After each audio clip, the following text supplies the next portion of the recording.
welcome to another episode of White Lithium Eurotrash. Today will be a 1984 Saab 900 Turbo Day. It's not going to be a day of big work because I'm doing, parenting prior to the end of the summer. But I'm getting ready to do some serious work. And I'm going to do some lighthearted work today, okay? Look at how I'm amassing parts for this car. We've got bits and pieces of an air conditioning system that was removed. A lot of this stuff came from Mateus in Poland.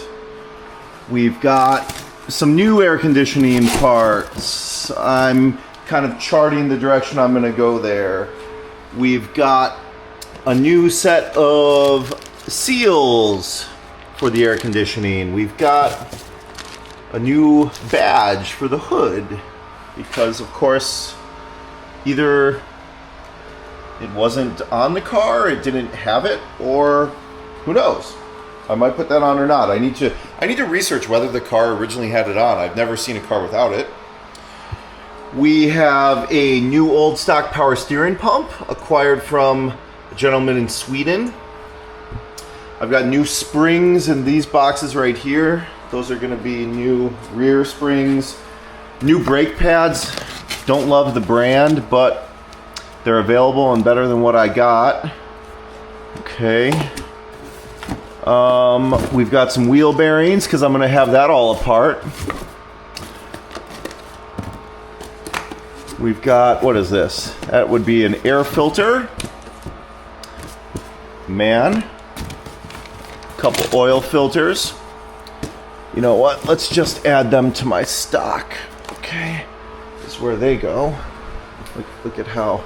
This is my other... I actually have more stock at my other house. But, yeah, so... When you're in the car game like me, you gotta keep some stock around.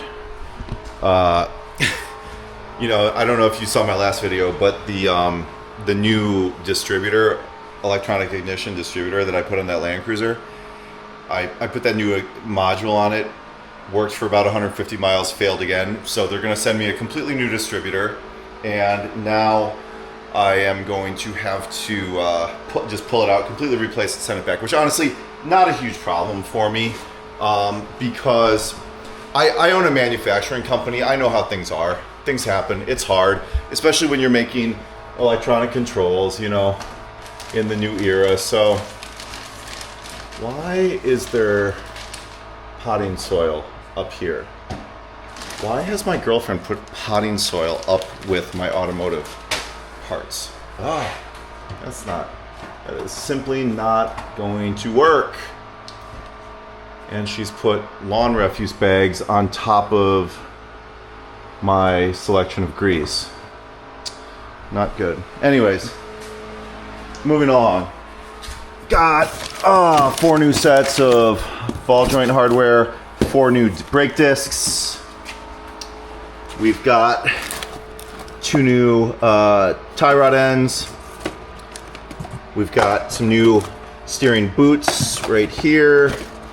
We've got a rebuild kit for a steering rack. Now this steering rack right here was acquired from Rose in Ithaca, Saab Parts Pro. Supposedly it's good. Who knows? Here's a AC evaporator from Mateus in Poland. We've got this is a lot of work we got here. 2, 3, 4 new ball joints, which I'm pissed off because the picture on the internet site showed them coming with the hardware, but they didn't come with the hardware, so I had to then buy more of that. We've got 4 new brake hoses. We've got some new power steering hoses.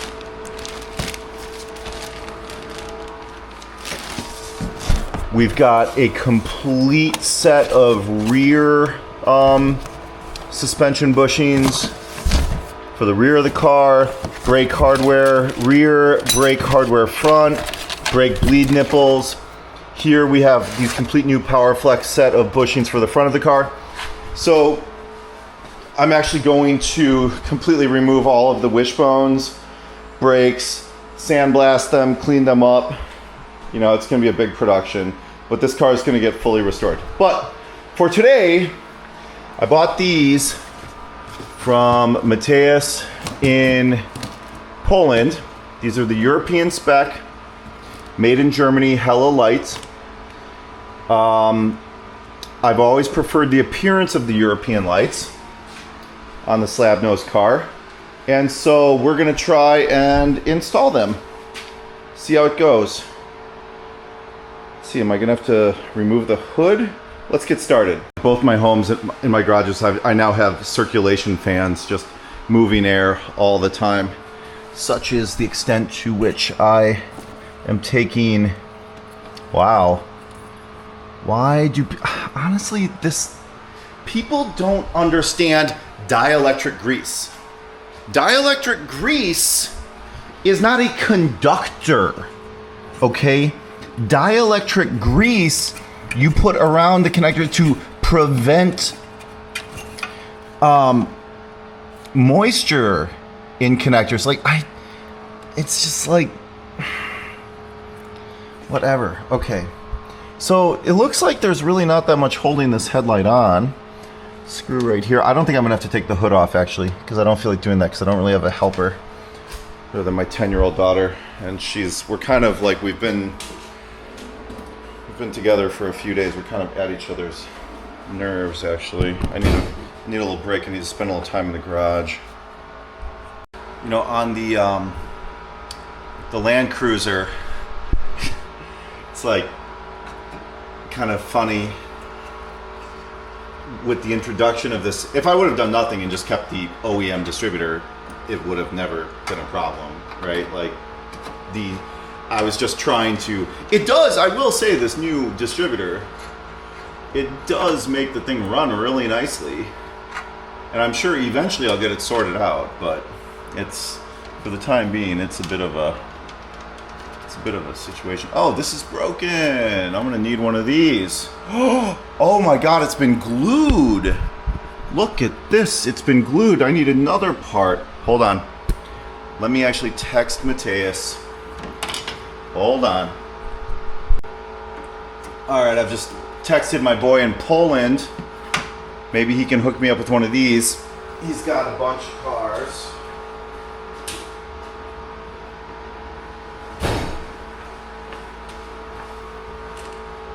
Let's get over. This screwdriver right here is actually my favorite. I don't have a whole set. Maybe I should get a set. But this is from Annex, and it's Japanese.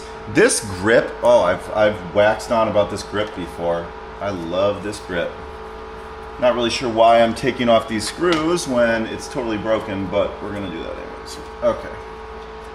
That's sad. That is a sad state of affairs. This is gonna be the story with this car, is it's gonna be the proverbial onion just getting peeled back, and it's going to get worse and worse and worse the more I peel it back, but then at some point it'll get better and better and better. Alright, well, got that off. How else does this come off here? This is the kind of stuff that can really break on you, so you need to be careful. Okay, let's see. Strangely, even though I've done so much work on the Saab 900, I've never had these lights apart before, so I'm kind of learning on the job right now. Oh, the hardware's nicely together here. Let's hold this all together. Let's figure. We'll talk about how handy these long flex head ratcheting wrenches are. Mine, of course, are the snap-on ones. This is what they're talking about. You know, could I do this with a flex head socket or some other stuff? Yeah, absolutely. But they're just long, and it's just handy to just grab one thing out of the toolbox instead of multiple things. Alright, and then with any luck, is the flip side of the exact same double-ended wrench going to be the one that I need down there? The thing that annoys me though is that they're not tight enough. And even if I tighten this up, it doesn't really tighten it too much. Koken, Nipros, PB Swiss, Nipros, Koken, Snap-on, Nipros, Nipros. So if you look at this, what I want to do is make this thing tighter in the Snap-on ratchet. And it has this little spring clip. Maybe if I bend that out, I can make it hold in place so I can fish this thing in without it losing its position on the flex. Ta-da! No flop. All right, back to it. Where did I leave off? We had needed to get in here to get that headlight off. Oh, let's start in there. Camera, you need to go down. All right, we have removed this piece right here. And now I think we're gonna take this bezel off. There's something else kind of holding this together that I'm not sure what is, right? When you undo this screw, then it lets these pins come out of here. You know, but this lamp, this running lamp is not a function of the European headlight, I don't believe. So we're gonna potentially lose some functionality in the name of aesthetics here, but that's okay. We can do that. We don't need daytime running lights. We don't need them. If Europe didn't need daytime running lights, then we don't need daytime running lights, because Europe, as we all know, is a safe place. Rest of the wand, we remove the bulb from in here. Not precisely sure what I'm gonna do with this at this point, but I can actually see now the little screw that was holding me up from removing the headlamp. Not really sure what's gonna become of that light bulb right there. Okay, and just like that, this assembly comes out. Of course, my headlamp was cracked anyways. This is the adapter that Saab made to convert for the North American market. Very nicely made piece with very good adjustment, by the way. I will absolutely be saving all of these components if a future owner ever wanted to put this back. And of course, we now can see that they were nice enough to give us a set of connectors here, obviously. Which, how do they come apart? Let's see. They come apart in some way. They don't look like they have any clip of any type in here. I hate to have to work at things that hard. It shouldn't have to be that hard. Okay, I have managed to separate this pigtail without damaging anything, and we're going to go ahead, leave this all attached as a single assembly, okay, so that in the future it can be put back to complete stock, because originality, as you know, is the key. That is the key to success with Saabs. With any automobile, for that matter. Huh. Yeah. Like that. Okay. Okay. It's been 40 years since a bunch of these components have been exposed. And might as well give them a little cleanup while we're in here. Remarkable condition, really remarkable. Especially considering the fact that this car, it was a Northern car. I know all four of the previous owners. Well, no, not the original owner. The original owner's dead. The cardiologist from La Crosse. But I know the other three owners. And I kind of like regularly communicate with them. It's cool. I think a lot of this corrosion actually happened kind of in the past 10 years. But But all in all, the condition really is. It was driven for a while in the winter, which is where the problem obviously came up. But yeah, it's fine. All in all, impeccable. Even when you look inside of here, places that you would expect zinc-plated pieces that you would expect to be super corroded really aren't. Little threads, little brackets here really aren't that corroded. It's remarkable. Let's come in here and test fit the European headlight assembly. Of course, let's give it a little clean up. Okay.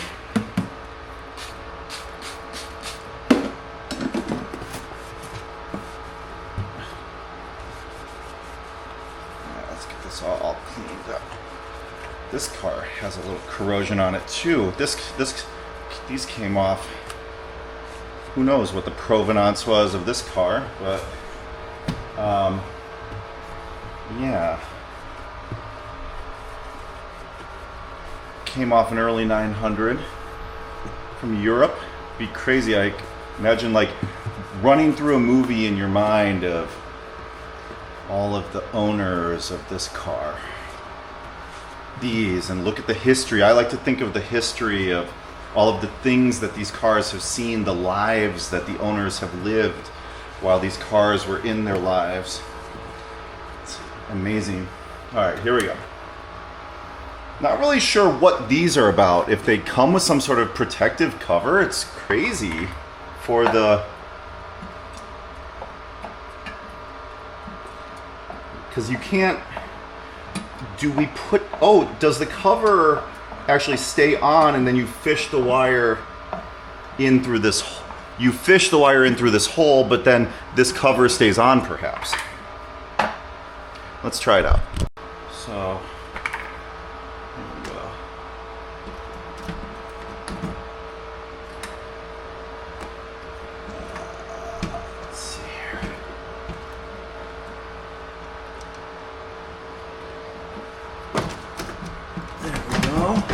There we are. Like an absolute glove. Now, get some screws back in here.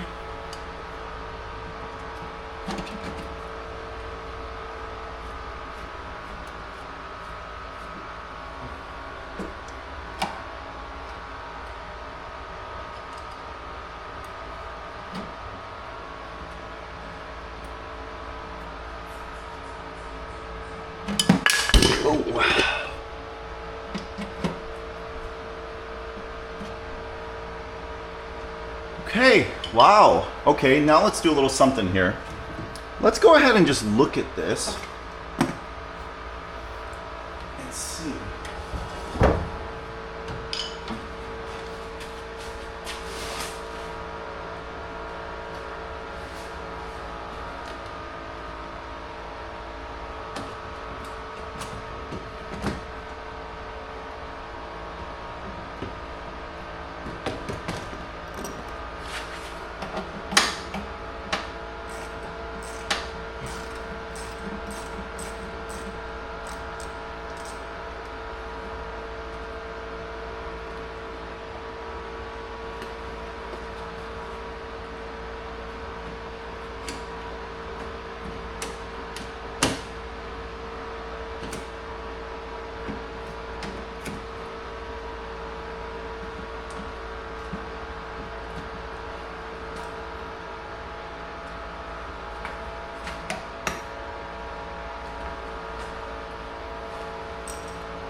Okay, perhaps we have another problem. Oh shoot, I'm still rolling. The looks like the turn signal, the indicator, needs to be in position first, perhaps. That these two need to kind of simultaneously go in together.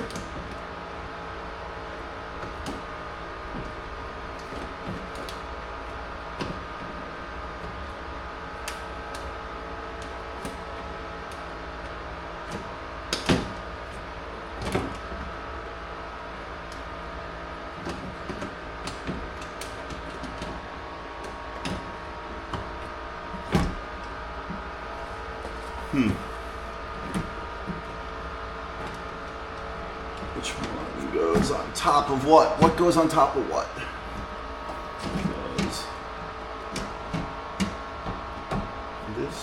This goes on top of this. Yes. Oh no, yeah. Woo! Okay. We're there for a minute that the... Okay. Alright, now we can tack it together. But I think I need to get this screw that's in here in first. Well, yeah, okay. Alright, so we got that screw in there. This is basically in the right position. Let's get some screws in here. It's occurred to me that I don't know that the bulbs are good, so I should probably test it before I get too far along. Although, even if they're not, I'm just going to buy new bulbs, so who knows, perhaps it doesn't really matter that much. Have I made a mistake here by not putting that other screw in first? We'll see. We'll see. Okay. Now, there's another bolt down there that I need to get to. That other is honestly so much better than the American headlights, how you can just take the cord, put it through here, and then plug it in, and then that cover will go over the back of it. This one, should probably blow that out. Hold on. It's gonna get loud in here. I'm waiting for that compressor to build air. Let's come over here and turn this on. Let's see what we get. Oh, maybe the bulbs will even work. Here we go.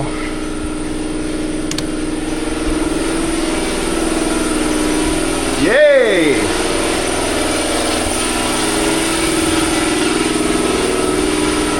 All right. We've got working headlights. Beautiful. Beautiful. Know that that works. Come in here and install this.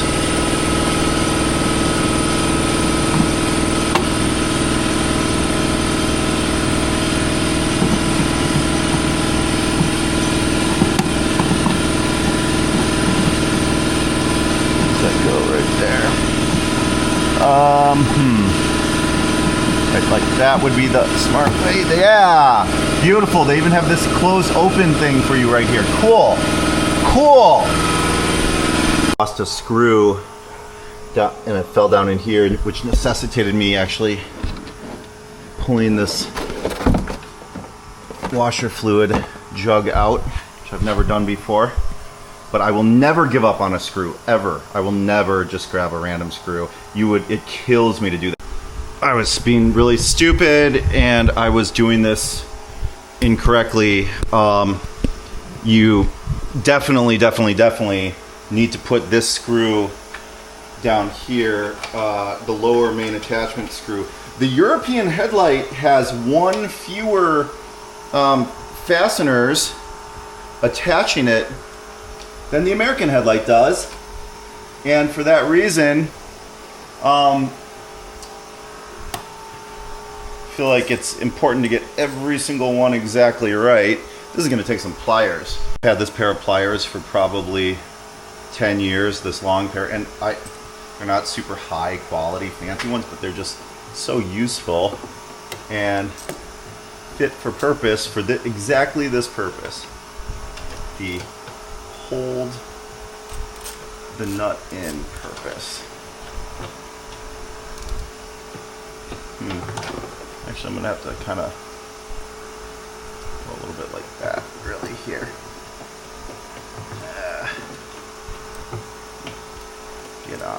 Come on.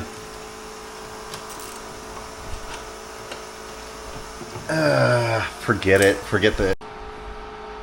This is the kind of thing that the first time you do it will take you 3 hours, and the second time you do it will take you 10 minutes. It's that kind of a pain in the butt. But once you know how to do it, you know how to do it. Let's do side 2.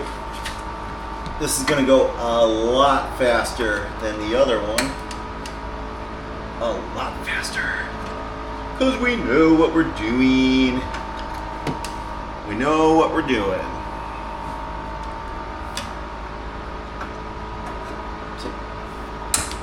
So this is like, if anybody actually does this, the,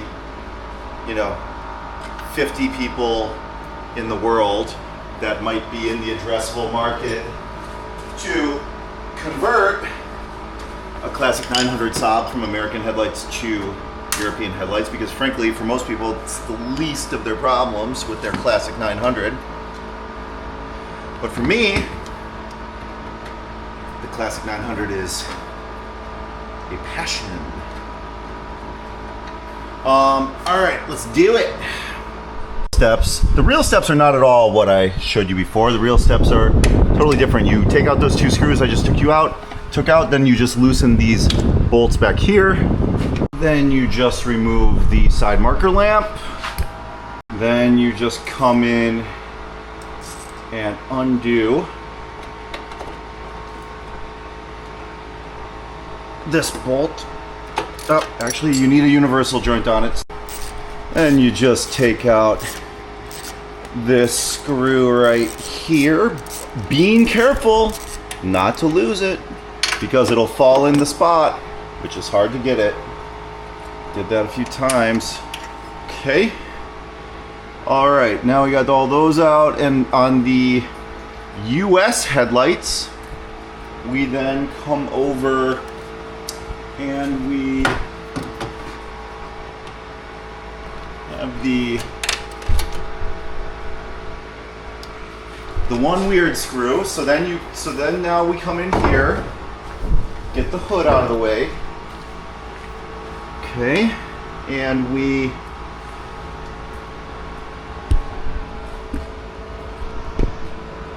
take the bezel off all the way, and that comes out of there. Now you take the bulb out. You don't lose your screw, because somebody might be a stickler for that in the future. Now you come over here and you undo this tiny little screw right here with the wrench that you've now misplaced. Where did that go? Then you undo this one right here. This fastener is only present on the US headlight. There is, as you see, no equivalent fastener on the European headlight. So this is the one that does not get reused when you put the Euro headlight on.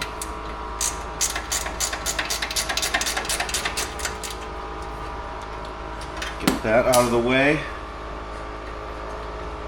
Save that screw. Now the whole assembly comes out. We can carefully pull that off right there, and we will put it away with all of our fasteners. Remove the bulb from there. Note the extraneous connectors that you have hiding back here for such applications that you're not aware of, but that you suspect could be something like something related to the air conditioning and something related to fog lamps, but you'll speculate, but you won't know. Screw this back together. This is how fast I'm doing it in real time the second time around. Oh, isn't the second time around easy? Doesn't experience matter?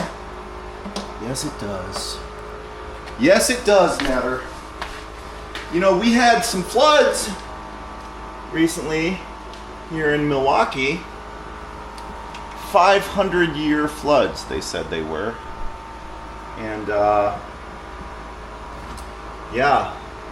Well, I'm missing a little piece the guy who sold me these headlights. I'm missing a piece off this bracket this time, so who knows what's up there. But luckily, these are on here pretty darn solid. So I think we're okay with that. We're gonna have to be, because we don't have it. And old Mateus, he and I, we go around a little bit here and there. Old Mateus. He's got some parts, that Mateus does.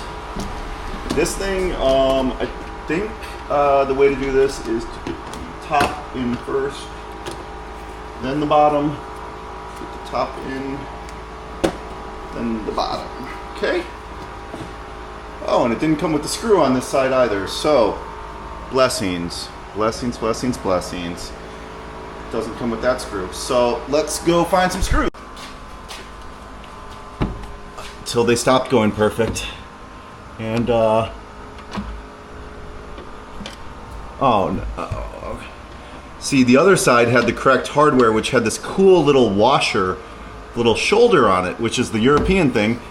But my headlights, when they came off, didn't have that fancy.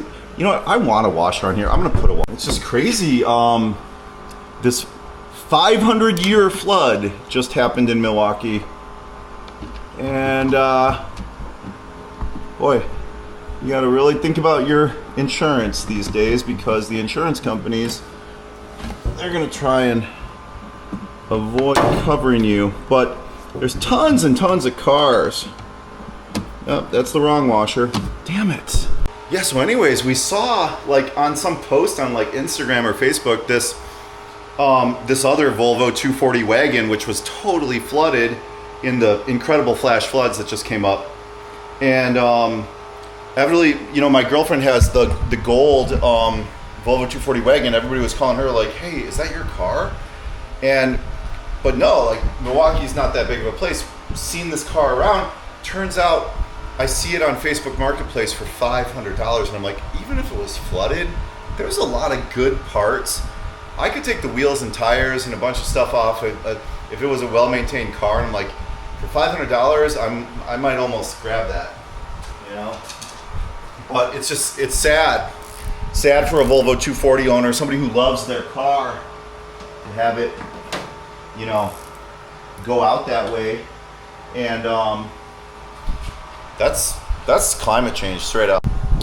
One thing that I used to be like kind of a hardcore I don't know, you know, I am pretty passionate about the climate.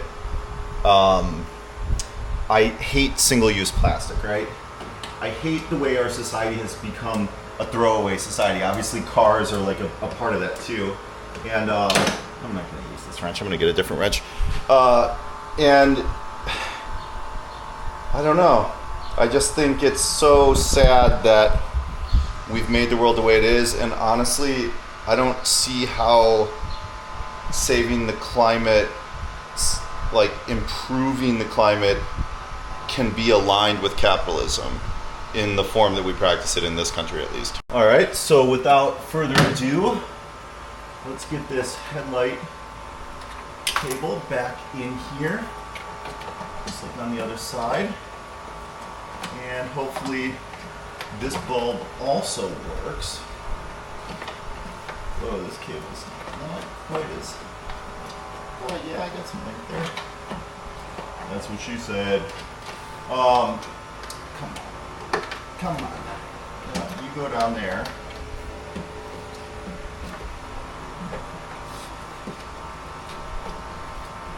There's the rest of my deal. Where's the rest of my deal? Where are you at? But I don't know. I've been in a bad place lately. You know, I manufacture farm equipment for a living, and this is not a good time for the American farmer. I say that in every single video. The American farmer is there's never a greater globalist than the American farmer, right? The American farmer is like the only economic group in this country that are selling products to China is the American farmer, okay? So the American farmer will lose in this trade policy, and Trump says, oh, the beautiful American farmers will take care of them. Really, they don't feel very taken care of right now. And Trump's gonna have to change that in some way if he wants to win in the coming, if Republicans want to win in, you know, farm states like Nebraska, Iowa, Minnesota. Well, Minnesota's pretty blue, but you know, the Dakotas, but definitely Iowa, Nebraska, Kansas. There's some kind of some stuff, some really unhappy farmers in some of those farm states. All right, let's get in here and align the notches, right? Open top, open, close, and close that up, and let's see if the lights work. Hopefully they do, because I just closed it. Look at that. It's raining again. What did we have? Like the other day, I think we had like, what was it? 5 inches of rain in 2 hours or something. The city of Milwaukee is not set up from a drainage standpoint. It's kind of a problem actually, because the sewers fill up and it goes out into the lake, and it carries a lot of human excrement into the lake, and Chicago gets really pissed about that. Oh, it's coming down. It is coming down. All right. What say ye? Will these headlights work? Key on. Headlights on. Yay!